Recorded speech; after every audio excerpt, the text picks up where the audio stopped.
In Excel, you can combine text from two or more cells into a single cell. There are two ways to combine text. First, let's use the ampersand symbol.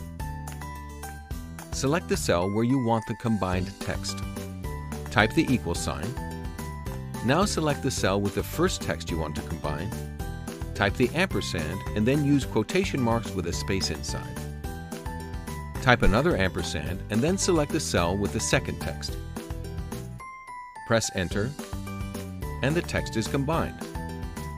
You can also use the concat function to combine data. Select the cell where you want the combined data. Type equals concat open parenthesis. Select the cell with the text you want to combine. Use commas to separate data you're combining. Use quotation marks to add spaces, commas, or other text you want combined with the data from your cells. Close the formula with a parenthesis and press Enter.